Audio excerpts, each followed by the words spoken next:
वीर्यं करवावहै तेजस्विनावधीतमस्तु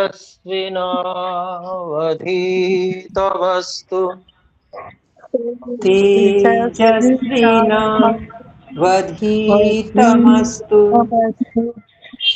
मा विद्विषावहै मा विद्विषावहै ॐ शान्तिः शान्तिः शान्तिः। ॐ शान्तिः शान्तिः शान्तिः। ओम। वैशेषिक दर्शन में हम दशम अध्याय द्वितीय आहनिकम के प्रथम सूत्र को पढ़ चुके हैं। यहाँ तक यदि कोई बात हम में से पूछना चाहे तो हस्तोत्थापन द्वारा सूचित कर सकते हैं।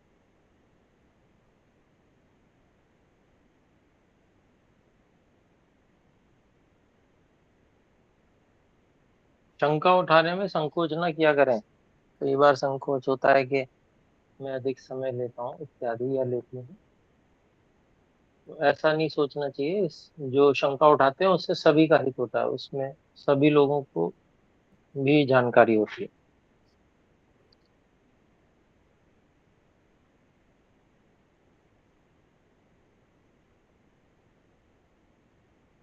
तो ठीक है, एक विषय जो कल उपस्थित हुआ था,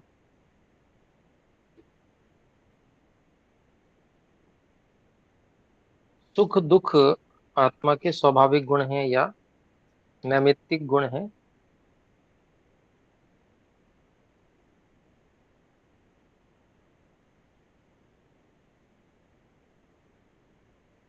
उसमें हम प्रकृति का गुण जो प्रकृति में है, प्रकृति जन्य वस्तुओं में है,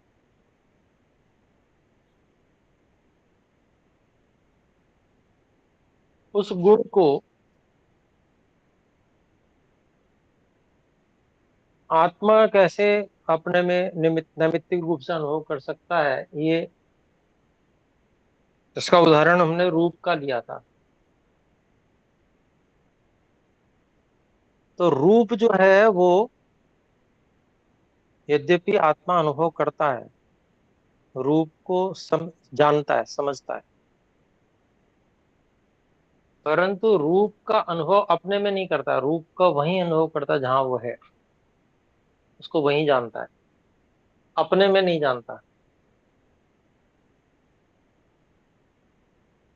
लेकिन सुख दुख ऐसे नहीं। सुख दुख वहां होते हुए भी स्वयं में भी सुख दुख का अनुभव करता है।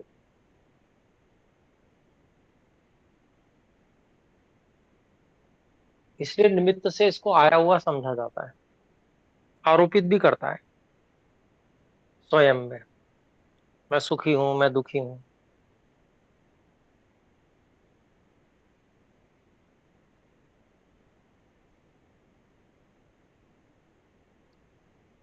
वैसे कहा जाए तो मैं रूप वाला हूं, ऐसा भी व्यक्ति आरोपित करता है, परंतु बाहर के रूप को ऐसे अपने ऊपर आरोपित नहीं करता कि उस रूप वाला मैं हूं, ऐसा नहीं करता। बल्कि साधन को ही अपना स्वरूप समझ के उस साधन के रूप को ऐसा जरूर अनुभव करता है कि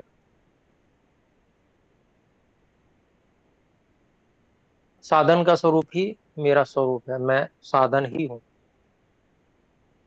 लेकिन वहां विषय अलग है।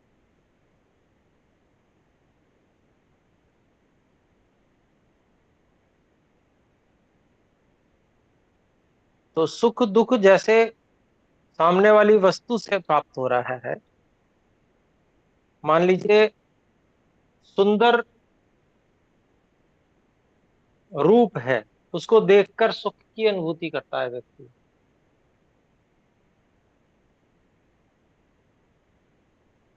तो वो सुख आ वहीं से रहा है जिसको देखकर सुख की अनुभूति हो रही है। वो हेतु बन रहा है उसका। तो रूप को देखता हुआ भी उस रूप को स्वयं में अनुभव नहीं कर रहा, लेकिन वहां से सुख को लेता हुआ सुख को स्वयं में अनुभव कर रहा है, इसलिए इसको नैमित्तिक गुण आत्मा का माना गया है।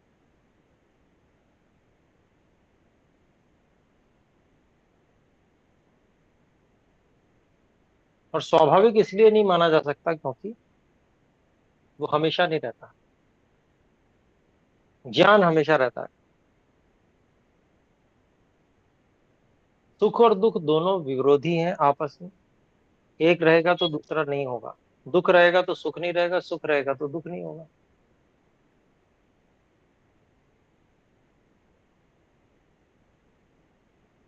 तो इससे भी वो नैमित्तिक ही सिद्ध होते हैं कि एक हट जाता है दूसरा आता है, दूसरा हट जाता है पहला आता है।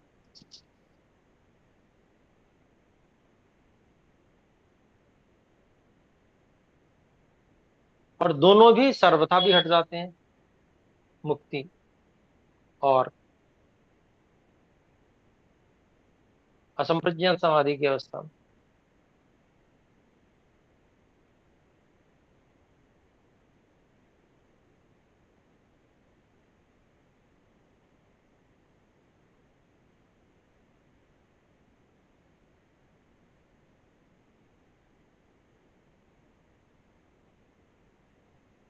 तो इस प्रकार से इसको समझा जा सकता है।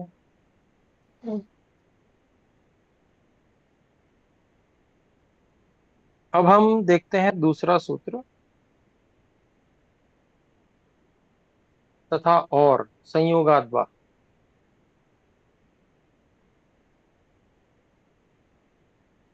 तो पहले सूत्र में बताया गया समवायी कारण जो व्यवहार है वो किसी द्रव्य में होता है, गुण में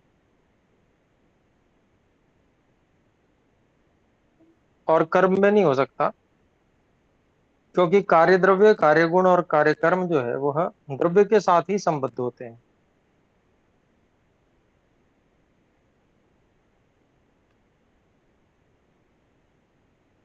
और उसी को दूसरे रूप में कहा जा रहा है।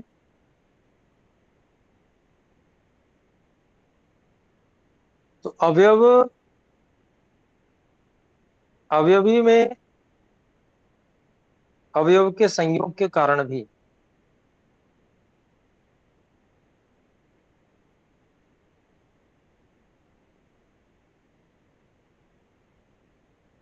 तंतु को, तंतु रूपी द्रव्य को समवायी कारण कहा जाता है।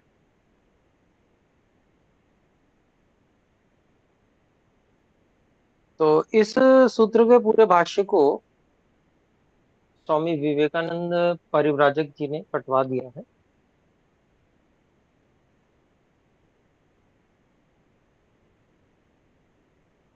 फिर भी देख लेते हैं।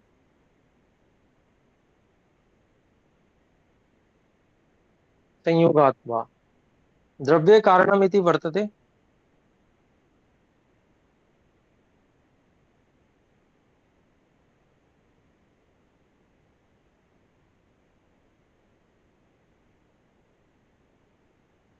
द्रव्य में कारणता है, ऐसा पिछले सूत्र से अनुवृत्ति आ रही है।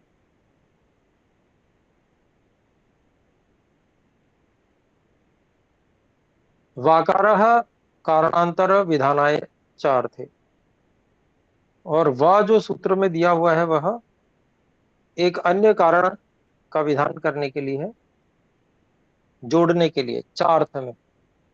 और ये भी, ये अभिप्राय, कार्य समवायात तु द्रव्ये समवायी कारणम इति व्यवहारः।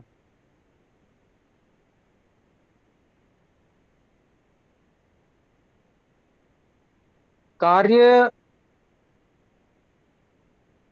में समवायी कारण रूप से रहने से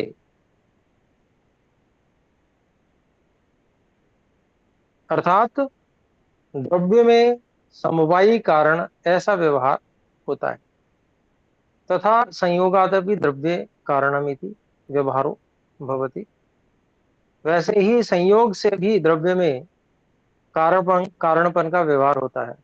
समवाया भावात् खलु असमवायी कारण। वहां समवाय का अभाव होने से वो असमवायी कारण है। तो यहाँ पर संयोग यद्यपि असमवायी कारण है लेकिन उसको समवायी कारण के समान दिखाने का प्रयास किया गया है, यही गड़बड़ है।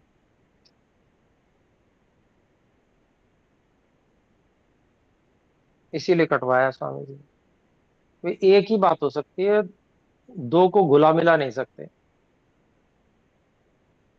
कहते हैं यथा घटम, अर्थात दर्शन है तो वहां पर बहुत स्पष्टता की अपेक्षा है। तो कहते हैं यथा घटम प्रति चक्रस्य हस्तस्य वा संयोगात खलु चक्र हस्तो असमवायी कारण। जैसे घड़े के प्रति चक्र का, हाथ का या हाथ का संयोग से जो चक्र और अर्थात जो चाक है और जो हाथ है वो असमवायी कारण है।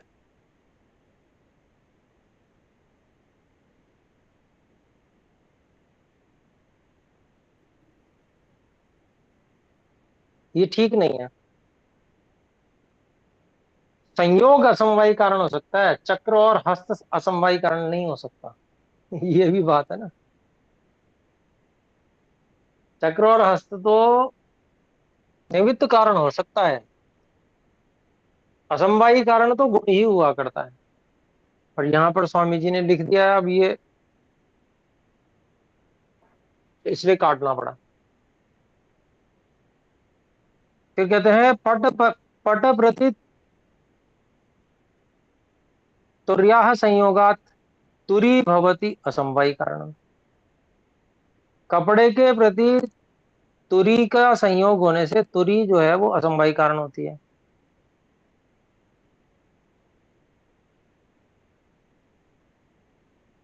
तो ये भी ठीक नहीं है, इसीलिए पूरा कटवा दिया है, पूरा का पूरा ही कटवा दिया है। फिर आगे कहते हैं यद्वा द्रव्य कारणमिति व्यवहारो, या फिर ऐसे कह ले कि द्रव्य में कारण होना ऐसा व्यवहार द्विविधो भवति, दो प्रकार का होता है। कार्य समवायात संयोगाच्च, कार्य का समवाय होने से और संयोग होने से। तत्र प्रथमम समवायी कारणम उत्तरम असमवायी कारणम इति। तो पहला समवायी कारण है, दूसरा असमवायी कारण है। तो ये भी बात ठीक नहीं है। समवायी कारण और असमवायी कारण दोनों ही बिल्कुल ऐसे अलग अलग हैं, इनको मिलाया नहीं जा सकता कभी भी। वो असमवायी इसीलिए है क्योंकि समवायी नहीं है। उसका नाम ही असमवायी है। तो वो समवायी से कैसे उसको साथ में ले सकते हैं, नहीं ले पाएंगे। तो किसी तरह से स्वामी जी ने कुछ ना कुछ करने का प्रयास किया है पर हो नहीं पाया वो, इसलिए कटवाया गया है।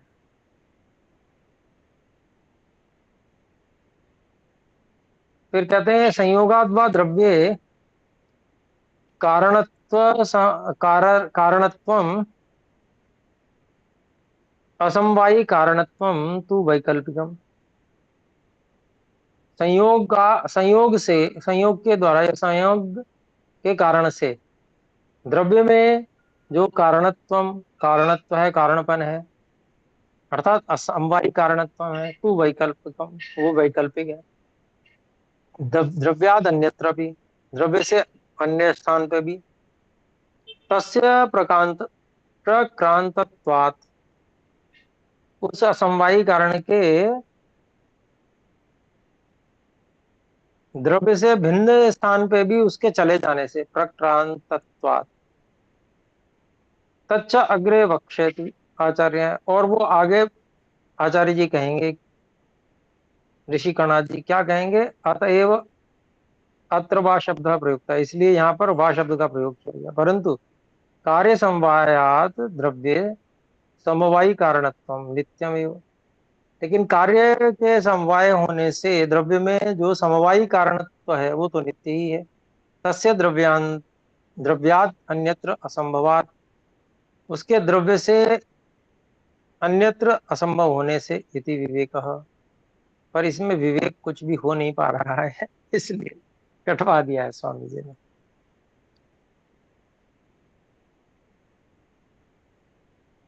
तो इसका केवल सूत्रार्थ ही लिखवाया है स्वामी जी ने।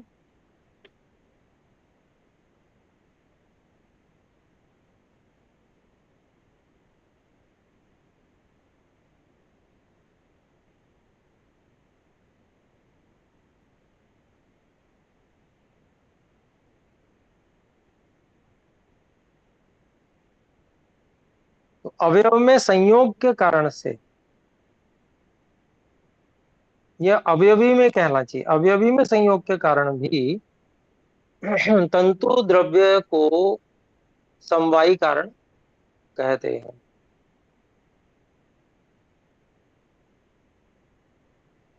यहाँ पर संयोग कहा गया है, लेकिन वो समवाय, संयोग और समवाय बात एक ही है।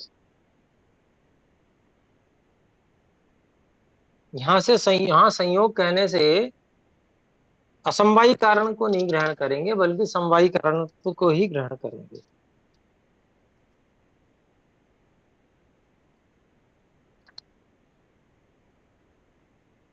और जो समवायी कारण है वो तंतु ही है। तंतुओं में संयोग हो रहा है, तब भी संयोग तो हेतु मात्र है, असमवायी कारण तो तंतु ही रहेंगे। क्योंकि जो धागे हैं वो आपस में संयोग को प्राप्त हो रहे हैं और इसलिए वस्त्र बन रहा है, इसलिए जो समवायी कारण वो तंतु ही है, ऐसा समझा जाएगा केवल संयोगाद्वा से। अन्य और कोई कल्पना इसमें नहीं की जा सकती है, जैसे कि यहाँ पर कर ली गई है या प्रयास किया गया है, पर वो हो भी नहीं पा रही है। अगर हम ध्यान से देखते हैं उसको तो वो कल्पना हो नहीं पा रही है, स्वामी ब्रह्म मुनि जी ने जो प्रयास किया है।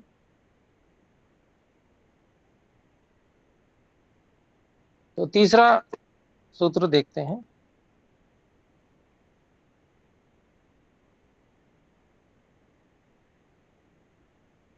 जो आर्य भाषा में जो भाष्य दे रखा है इसको पढ़ के देखते हैं एक बार।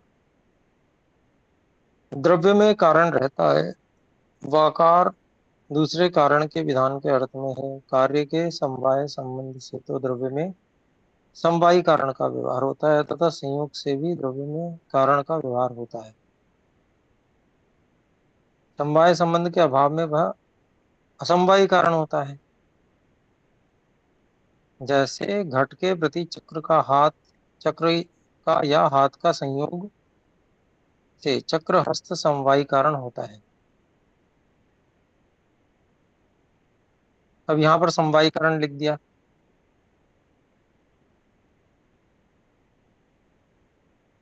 और जो संस्कृत भाषा है उसमें असमवायी कारण होता है लिखा है ना। पट के प्रति तुरी के संयोग से तुरी असमवायी कारण होता है, ये गलत है। तुरी असमवायी कारण नहीं हो सकता कभी भी, निमित्त कारण हो सकता है।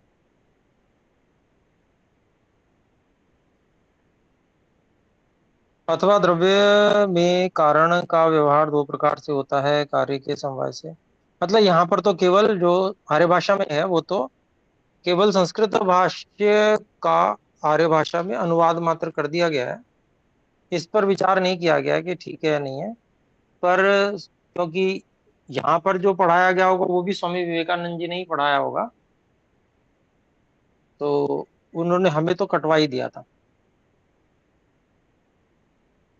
हटवा दिया था इसको पूरा। तो ठीक है, आगे बढ़ते हैं। कारण अपने को समझ में आ ही रहा है क्यों हटवा दिया गया था। अब हम तीसरे सूत्र की भूमिका को देखते हैं। यहां पर अद्रव्य अपि, अपि को हटा दिया है क्योंकि हम मान ही नहीं रहे हैं असमवायी कारण जिसको कह रहे हैं स्वामी ब्रह्मण्य जी, इसलिए अपि को हटा दिया है। तो कहते हैं अद्रव्य भवति असमवायी कारण व्यवहार, अलग बात लेकर चल रहे हैं आप, उस बात से नहीं मिला रहे। अद्रव्ये भवति असमवायी कारण व्यवहार तत्र प्रथमम कर्मणि दर्शयति सूत्रकार है। तो अद्रव्य में ये बिल्कुल ठीक बात है, जो द्रव्य नहीं है उसमें असमवायी कारण का व्यवहार होता है, ये मान्यता बिल्कुल ठीक है। लेकिन जहां कह दिया कि द्रव्य भी असमवायी कारण बन रहा है, वो नहीं हो सकता, वो तो निमित्त कारण ही बनेगा। असमवायी कारण अद्रव्य ही रहेगा हमेशा। तो अद्रव्य, अद्रव्य अपि, अपि को हटा दिया है, बल्कि होना ये चाहिए, यहाँ जो लिखा है वो ये होना चाहिए कि अद्रव्य ही वास्तव में असमवायी कारण होता है ना। तो इसलिए अद्रव्य भवति असमवायी कारण व्यवहार, जो द्रव्य नहीं है अर्थात कर्म और गुण, उनमें असमवायी कारण का व्यवहार होता है। तत्र प्रथमम कर्मणि दर्शयति सूत्रकार, और इस विषय में पहले कर्म में असमवायी कारणत्व दिखाते हैं सूत्रकार ऋषि कणाद जी। तो तीसरा सूत्र है कारणे समवायात कर्माणि।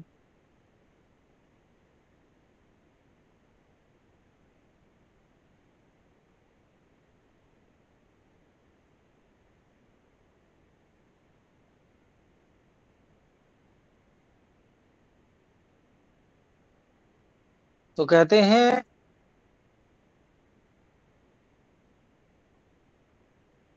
तीसरा सूत्र है कारणे, कारण अर्थात तंतु।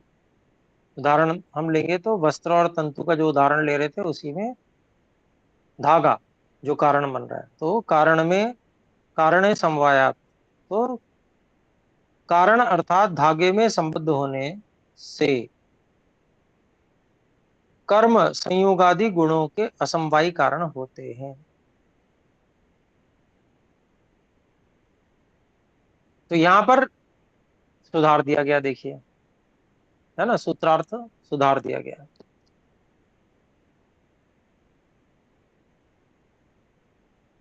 तो कर्म जो है वो संयोग का असमवायी कारण बनता है, वस्त्र का असमवायी कारण नहीं बनता, परंपरा से बन जाता है। तो जैसे हम आपके और हमारे होने में हमारे दादाजी भी कारण है, पर सीधा कारण नहीं है ना, सीधा कारण तो पिता और माता है, परंपरा से है, क्योंकि हमारे माता पिता के होने में वो कारण है, इसलिए ऐसे ही यहां पर भी। तो कर्म जो है वास्तव में संयोग का, जो संयोग हो रहा है तंतुओं में, वो उसका कर्म कारण है, असमवायी कारण। तो भाष्य देखते हैं, कर्माणि भवन्ति असमवायी कारणानि परंतु न स्वतः स्वतंत्राणि साक्षात वा। तो कहते हैं स्वामी जी कि कर्म जो है वो असमवायी कारण होते हैं, लेकिन वो स्वतंत्र या साक्षात नहीं होते, किंतु बल्कि कारणे समवायात वस्तुतः संयोग विभाग वेगानाम कार्याणाम कार्य गुणानाम कारणानि कर्माणि। वास्तव में संयोग विभाग और वेग जो कार्य हैं, उन कार्यों के कार्य गुण जो हैं, ये संयोग विभाग वेग इनके कारण कर्म होते हैं। संयोग विभाग वेगाश्च कारणे द्रव्य समवयंती, और संयोग विभाग और वेग जो है वो कारण द्रव्य में संवेद होते ही है। संयोग विभाग वेग वेग होता है तभी वस्त्र बनता है, धागों में संयोग विभाग और वेग होता है तभी बनता है वस्त्र। तत्रैव कारणे द्रव्ये कर्माणि अपि समवयन्ति, उस ही कारण में, उस कारण द्रव्य में वो कर्म भी समवेत रहते हैं उसी कारण द्रव्य धागों में। तत्र कारणे द्रव्य कर्मणाम समवायात, उस कारण द्रव्य धागों में कर्मों का समवाय होने से, समवाय समवाय संबंधे न वर्तमानत्वात्, कर्म के वहां समवाय संबंध से वर्तमान होने से, कर्माणि खलु अपि परंपरया भवन्ति समवाय असमवायी कारणानि। देखिए परंपराया लिखा है यहाँ, आप ठीक लिख दिया स्वामी जी ने। तो कर्म भी जो है निश्चय से, परंपरा से असमवायी कारण होते हैं। असमवायी कारणम तो तंतु प्रवृत्तिकम द्रव्यमेव, नहीं क्षमा करें, समवायी कारणम तो तंतु प्रवृत्तिकम द्रव्यमेव। जो समवायी कारण है वो तो तंतु से लेकर जितनी भी द्रव्य हैं वो ही है समवायी कारण। तत्कार्य द्रव्य से पटादिकस्य, उस कार्य द्रव्य पट आदि कपड़े आदि का वो समवायी कारण जो है धागे आदि सभी हैं। तथा संयोगादि गुणानाम कर्मणाम चापी, और संयोगादि गुणों और कर्मों का भी वो तंतु ही समवायी कारण है। तो ये बहुत स्पष्ट रूप से यहाँ पर स्वामी जी ने भाष्य किया है। तो कहीं पर थोड़ा सा कि भाई सूत्र ऐसा बना हुआ है तो इसका किस तरह से करें, इस कारण से थोड़ा सा हट गए हैं स्वामी ब्रह्ममुनि जी। नहीं तो बाकी स्वामी ब्रह्ममुनि जी का कुल मिला के बड़ा सुंदर भाष्य है। एक आध जगह ऐसा कुछ हो जाता है, देखिए व्यक्ति है कोई भी, हो सकता है, संभव है।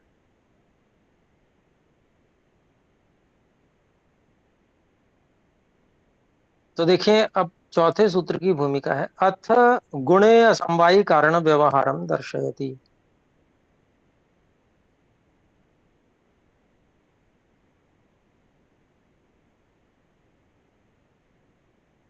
अब गुण में असमवायी कारण का व्यवहार दिखाते हैं, जो सबसे मुख्य रूप से होता है।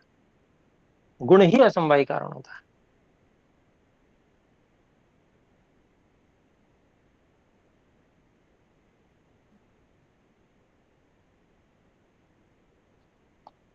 तो चौथा सूत्र है, तथा रूपे कारणैकार्थ समवायात।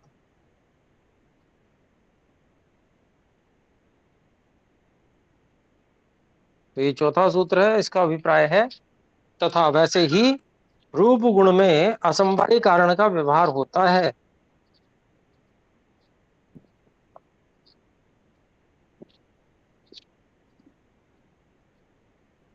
दो कारण एक ही वस्तु में संबद्ध होने से।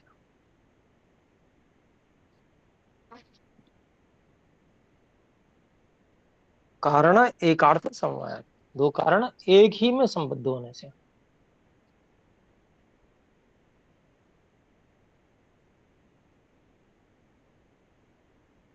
तो भाष्य देख लेते हैं, इससे स्पष्ट हो जाएगा और अधिक।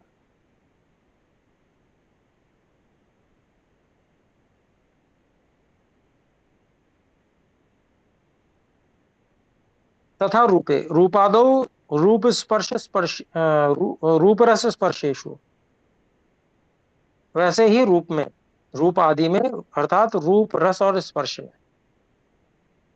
खतु असमवायी कारण व्यवहारो अस्ति, निश्चय से असमवायी कारण का व्यवहार है। रूपादिकम असमवायी कारण भवति, रूपादि असमवायी कारण होते हैं। कार्य रूपादिकस्य, कार्य जो रूप होता है उसके, यह तो यद अवयवी द्रव्यम कार्यम, क्योंकि जो अवयवी द्रव्य अर्थात कार्य है, तस्य अवयविनः द्रव्यस्य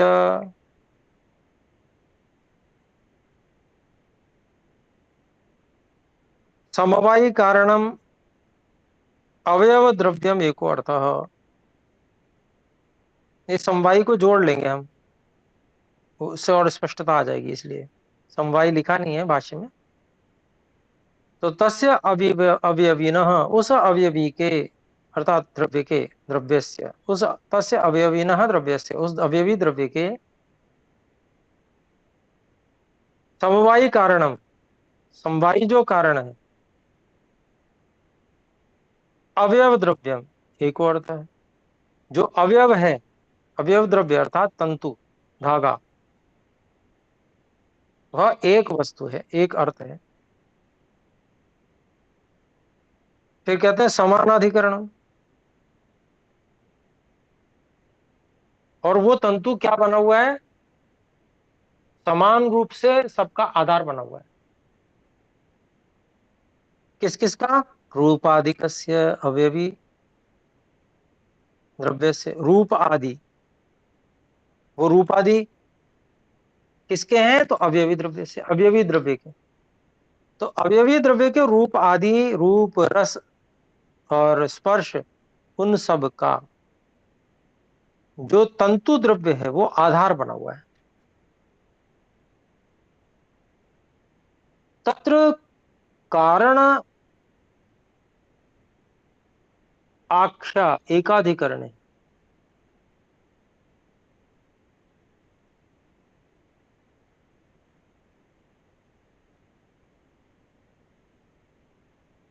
द्वयोरपि समवायात, समवाय संबंधात,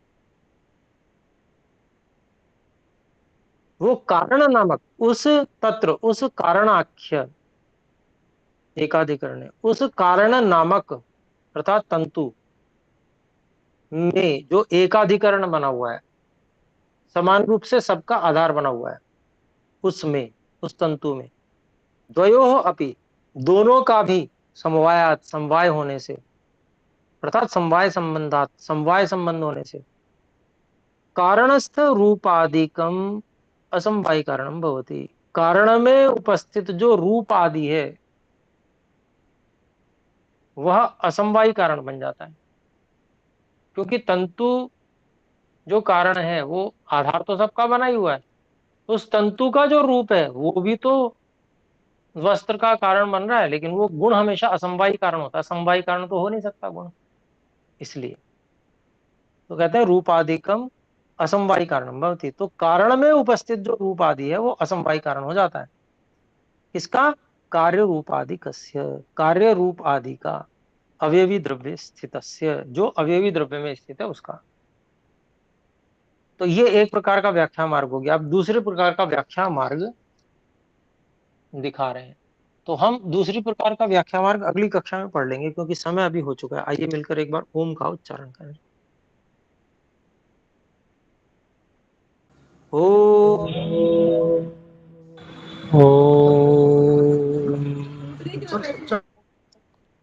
सभी को सादर नमस्ते जी। प्रणाम आचार्य जी, धन्यवाद। सभी को नमस्ते।